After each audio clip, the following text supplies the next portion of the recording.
السلام علیکم لسنرز، آج جو میں ناول ریڈ کرنے جا رہی ہوں وہ ہے رات، جو کہ تحریر ہے عائشہ افضل کی۔ چلیے شروع کرتے ہیں اس کی قسط نمبر 18 کا چھٹا حصہ۔ اسے کلاس سے بلوایا گیا تھا۔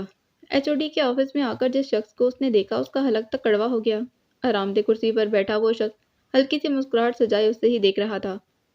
کنزا، یہ ہمارے بہت معزز مہمان ہیں، آپ ان کو اپنا ڈپارٹمنٹ وزٹ کروا دیں۔ ایچ او ڈی نے برہان کا تعارف کروا کر اسے فیور کے لیے کہا تو اس نے بے یقینی سے برہان کو دیکھا، جو نچلا لب دانتوں میں دبائے اپنا کہکہ ضبط کرنے کی کوشش کر رہا تھا۔ مگر سر، یہ میم میٹلڈا بھی تو کروا سکتی ہیں۔ وہ صاف انکار تو نہیں کر سکتی تھی۔ سب ٹیچرز اس وقت مصروف ہیں اور ان کے پاس زیادہ وقت نہیں۔ پلیز کنزا، آپ ہمیں ہیلپ آؤٹ کریں۔ آپ جانتی ہیں مجھے سب اسٹوڈنٹس میں سے صرف آپ پر بھروسہ ہے۔ ایچ او ڈی کا اس پر اعتماد اور اس کا ایک اچھی اسٹوڈنٹ ہونا، اسے خود پر غصہ آنے لگا۔ Okay sir. H O D نے برہان کو اشارہ کیا تو اس نے مسکرا کر کھڑے ہوتے کوٹ کے بٹن بند کیے۔ چلیں مس کنزا؟ اس نے چہک کر پوچھا تو وہ کڑ کر رہ گئی۔ چلیں۔ وہ اس کے چلنے کا انتظار کیے بنا ہی باہر نکلی۔ ایک تو انہیں غصہ بہت آتا ہے۔ کنزا کا سوجا چہرہ دیکھ اس نے خود کلامی کی، پھر اسے ایک قدم پیچھے چلنے لگا۔ کیوں آئے ہو یہاں؟ آفس سے ذرا فاصلے پر جا کر کنزا مڑی۔ برہان فوری کچھ قدم پیچھے ہوا۔ چیریٹی کرنے جتا کر کرتے ہو؟ حسین محجبین پر شکنیں نمودار ہوئی تھی۔ آپ نے پوچھا تو بتا دیا۔ کیا نرمی تھی اس کے لہجے میں، کوئی سن لیتا تو فدا ہو جاتا۔ سیدھی طرح بتاؤ کس مقصد سے آئے ہو؟ اسے اس شخص پر اب شک ہونے لگا تھا۔ کہیں وہ یہاں بھی کوئی ادویات سپلائی کرنے تو نہیں آ گیا؟ جب جانتی ہیں کہ آپ کی خاطر آیا ہوں تو پوچھتی کیوں ہیں؟ جواب اس کی توقع کے برعکس آیا تھا۔ کیا مطلب؟ I want you to be my soulmate۔ 2 قدم اس کے قریب بڑھتے، قدم کا فاصلہ رکھتے، اس کی دھوپ میں چمکتی بھوری آنکھوں میں دیکھتے اس نے بے حد دلگیر لہجے میں مدعا رکھا تھا۔ کنزا کا چہرہ فک ہوا۔ یہ کیا بدتمیزی ہے؟ وہ بفری۔ شادی کا پیغام دینا کہیں سے بھی بدتمیزی کے زمرے میں تو نہیں آتا مس اردو ادب۔ وہ اپنے مطالبے پر قائم رہا۔ مجھے ڈرانا اور ہراس کرنا، زبردستی اپنے گھر پر رکھنا، میری کزن پر حملہ کرنا، میرا پیچھا کرنا اور پھر میرے سامنے آ کر یہ کہنا کہ مجھ سے شادی کر لو۔ تمہیں لگ رہا ہے کہ کوئی فلم چل رہی ہے جہاں ایک شخص اچھے ہتھ کنڈے آزماتا ہے کہ اور آ کر کہے گا کہ مجھ سے شادی کر لو تو لڑکی فیسینیٹ ہو کر ہاں کر دے گی۔ ہو کون تم؟ اسے سارے جرم یاد آنے لگے تھے جو اسے اس کی پہچان مانگی، وہی جس کی آپ نے جان بچائی تھی۔ کنزا سامنے ہوتی اور برہان کی حس لطافت نہ پھڑکتی، کیسے اور کیوں کر ممکن ہوتا؟ نیکی گلے پڑ گئی میرے، توبہ کر لی میں نے ایسی نیکیوں سے۔ وہ شدید ضد ہوئی تھی۔ کاش اس دن وہ لائبریری نہ آتا، آ ہی گیا تھا تو کم از کم اس سے سامنا نہ ہوتا۔ کاش اس دن خود ہی لائبریری نہ جاتی۔ اعتراض کس بات پر ہے؟ مجھ سے شادی نہ کرنے کا کوئی ایک جواز؟ برہان کو اس کا یوں سے گریز برتنا اور اس کی ذات کی بار بار نفی کرنا ناگوار محسوس ہونے لگا۔ میں تمہیں جواب دینے کی پابند نہیں۔ ہیں آپ پابند؟ مجھے دھتکار کر کیسے جا سکتی ہیں؟ اس نے سختی سے کنزا کا بازو تھاما۔ بازو چھوڑو میرا۔ کنزا طیش میں آئی تھی۔ مجھے ریجیکٹ کرنے کا جواز بتائیں۔ اس کا ہاتھ ہنوز اس کے بازو پر تھا۔ تمہیں قبول کرنے کا ایک بھی جواز نہیں میرے پاس۔ وہ گھبرائی تھی۔ کیوں؟ مجھ میں کیا برائی ہے؟ اگر ہے بھی تو آپ کے لیے نہیں ہے۔ اس کے بازو پر گرفت ڈھیلی کرتے وہ قدرے غصے اور بے بسی سے بولا۔ کنزا نے اس کا ہاتھ جھٹکا۔ آئندہ ہاتھ مت لگانا۔ سمجھ کیا رکھا ہے تم نے مجھے؟ کوئی ایسی 3rd کلاس لڑکی جو ایسے مردوں سے متاثر ہو جاتی ہے جو اسے اسٹاک کرتے ہیں؟ میرے نزدیک یہ گھٹیا ترین حرکت ہے جو کوئی کر سکتا ہے۔ جو شخص عزت نہیں کرنا جانتا وہ محبت کا دعویٰ بھی نہ کرے۔ اس کی بوڑھی آنکھوں سے شعلے نکل رہے تھے اور زبان جلسا دینے والے لہجے میں تھی۔ کس نے کہا آپ سے کہ مجھے آپ سے محبت ہے؟ اس نے مسکرا کر اعتراف کیا کہ وہ اس سے محبت تو نہیں کرتا۔ کنزا کا وجود ڈھیلا پڑا، اسے شرمندگی نے آن گھیرا۔ مقابل نے کب محبت کا اشارہ دیا تھا؟ محبت نہیں ہے مجھے آپ سے۔ وہ لاجواب ہوئی تھی اور ایسا ہوئی کہ گردن جھک گئی تھی۔ مگر اس کا یہ مطلب ہرگز نہیں کہ آپ اپنا سر جھکا لیں۔ کنزا نے چونک کر چہرہ اٹھایا۔ نگاہوں کا زبردست تصادم ہوا تھا۔ برہان ایک بار پھر ان بھوری آنکھوں میں دیکھے گیا۔ اس بار ان میں اس کا جھلکتا دکھائی دیا اور برہان نے اپنی 29 سالہ زندگی میں اس سے خوبصورت منظر نہیں دیکھا تھا۔ بہت عزت سے کہہ رہا ہوں کہ آپ سے شادی کرنی ہے۔ مجھے مجبور مت کریں کہ کوئی غلط طریقہ اپناؤں۔ تو پہلے کون سے ٹھیک کام کرتے ہو؟ لوگوں کو جعلی ادویات سے مگل کرتے ہو۔ انسانی جان اتنی بے مول ہے تمہارے نزدیک؟ جس انسان کی زبانی آپ نے یہ بات سنی ہے وہ خود بھی قابل اعتبار نہیں۔ تم لمٹ کراس کر رہے ہو، میرے بابا کو غلط کہہ رہے ہو۔ اپنے بابا کو سمجھا لیں، وہ خود بھی سمجھ جائیں کہ میرے فیصلے سے انحراف کرنے کا کوئی فائدہ نہیں۔ میں نے کہہ دیا ہے کہ مجھے آپ کو ہی بیوی بنانا ہے تو ایسا ہی ہوگا۔ اس نے حتمی انداز میں کہتے ساری بات سمیٹی۔ اور تمہیں کیوں لگ رہا ہے کہ میں تمہاری کسی بھی بات کو مانوں گی؟ وہ ضدی اور اڑیل تھی۔ ماننا تو پڑے گا مسکنزا، ورنہ نتائج بھگتنے ہوں گے۔ وہ اس کے قریب جھکا۔ ان بری آنکھوں میں اپنا عکس دیکھنا برہان کمال کا پسندیدہ منظر تھا۔ سرشار ہوتے ہوئے وہ پیچھے ہوا اور پھر وہاں سے چلا گیا۔ کنزا نے اپنی آنکھیں میچیں۔ یا خدایا، میں کس عذاب میں مبتلا ہو چکی ہوں۔ اس نے اپنا سر تھام لیا۔ ایک تمہارے مجھے اون کرنے سے سب ٹھیک ہو سکتا ہے ادیب، لیکن میں کبھی پہل نہیں کروں گی۔ میں اپنی نسوانیت پر حرف نہیں آنے دوں گی۔ میں اس شخص کو ہماری زندگیوں میں زہر گھولنے نہیں دوں گی۔ وہ مصمم ارادہ باندھ چکی تھی۔ حارث کا ملنا ملانا بڑھتا جا رہا تھا۔ کبھی وہ اس کی یونیورسٹی کے قریب دکھائی دے جاتا تو کبھی اپارٹمنٹ کے قریب۔ غرض رجا کو اسے دیکھنے کی عادت ہو چکی تھی۔ کبھی کبھار ان میں ہلکی سی رسمی گفتگو ہو جاتی، ورنہ ہائے ہیلو کا سلسلہ تو خیر جاری و ساری ہی تھا۔ آج بھی ان کے مابین ہونے والی عام سی گفتگو میں حارث نے اسے لنچ کی دعوت دی تو وہ چاہ کر بھی انکار نہ کر سکی۔ حارث اسے باتوں باتوں میں اس کے پسندیدہ کھانوں کی معلومات بھی لے چکا تھا۔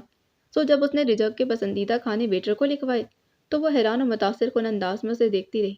حارث نے اس پر جتاتی نگاہ ڈالی۔ وہ فوری نظریں دوسری جانب منتقل کر دی۔ پاکستان جانے کا کوئی ارادہ ہے؟ حارث نے ماحول میں چھائی خاموشی کو ختم کرنے کے لیے دوبارہ گفتگو کا سلسلہ جوڑا۔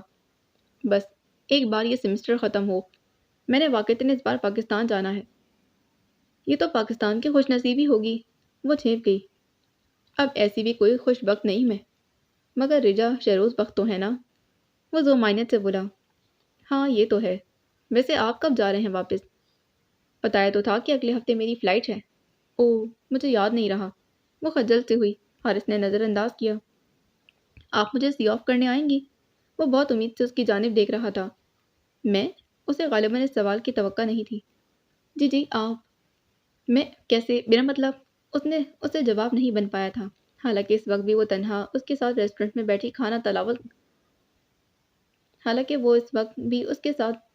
بیٹھی تنہا کھانا تناول کرنے والی تھی۔ کوئی مسئلہ نہیں، آپ اپنی آسانی دیکھیں۔ نہیں مشکل تو کوئی نہیں، لیکن کیا رجا؟ اس نے اتنے پیار سے اس کا نام لیا کہ رجا کے بقیہ الفاظ اور جواز پناہ ہو گئے تھے۔ اوکے میں آؤں گی۔ اس نے کچھ جھجکتے حامی بھر لی۔ جانے کیوں، لیکن حارث کا اترا چہرہ اسے دیکھا نہیں گیا۔ وہ تو اس کے ڈراماز کے ہیروز جیسا تھا، اسے دکھی ہونے کا کوئی حق نہ تھا۔ تھینکس اے لاٹ رجا، آپ نہیں جانتی کہ آپ کی اس بات پر مجھے کتنی مسرت ہوئی۔ اس نے بلا دھڑک اپنے جذبات کا اظہار کیا تو رجا لب کاٹنے لگی۔ اسے حارث کی بولتی آنکھوں سے جھجک محسوس ہونے لگی تھی۔ وہ نگاہیں جھکا گئی۔ ویٹر نے کھانا لا کر میز پر سجا دیا۔ کھانا شروع کریں؟ رجا نے ہاں میں سر ہلایا مگر ہاتھ نہیں بڑھایا۔ حارث نے ایک پلیٹ میں کھانا نکالا اور رجا کے سامنے کیا تو اس نے بلکہ اٹھا کر مقابل کو دیکھا۔ شکریہ۔ Any time for you. کھانا کھاتے مزید جتنی بھی بحث کی وہ حارث نے ہی کی تھی۔ رجا اپنی بدلتی دھڑکنوں کو سنبھالنے میں بس ہوں ہاں کرتی رہی۔ اسے کچھ ہو رہا تھا، کچھ انوکھا سا۔ وہ آج آفس آئے ہوئے تھے اور حدید کے کمرے میں باس کی کرسی پر براجمان تھے۔ سوزین نے اسے پہلے ہی اطلاع فراہم کر دی تھی۔ اس نے ایسپریسو لانے کا کہا اور خود اندر چلا گیا۔ ابراہیم اپنی پریشانی میں ایسا غرق تھے کہ اس کی موجودگی محسوس ہی نہ کر سکے۔ سب ٹھیک ہے ڈیڈ؟ اس کی پکار پر وہ اپنے خیالات اور مستقبل کی سوچوں اور منصوبوں سے باہر نکلے۔ کیا تم جانتے ہو ایک فارماسیوٹیکل کمپنی ہمارے سارے پروجیکٹ اپنی جانب کھینچ رہی ہے؟ انہوں نے حدید کی معلومات جانچنا چاہی تھی۔ بالکل جانتا ہوں، اور میں یہی تو پتہ لگانا چاہ رہا ہوں کہ آخر ایسا کیا ہے ان کے پاس جس کی بنا پر وہ ہمارے مقابلے میں آ گئے ہیں۔ وہ سنجیدگی سے کہتے ان کے سامنے والی کرسی پر براجمان ہوا۔ ان دونوں کے درمیان ایک میز کا فاصلہ تھا۔ اس کمپنی کا کیا نام ہے؟ ایلف فارماسیوٹیکلز۔ چیئرمین کون ہے؟ Daniel Richard. وہ یہ بات جانتے تھے مگر انہیں یہ حدید کی زبانی سننا تھا۔ مگر وہ ہماری کمپنی کے ساتھ پروجیکٹ کر رہا تھا۔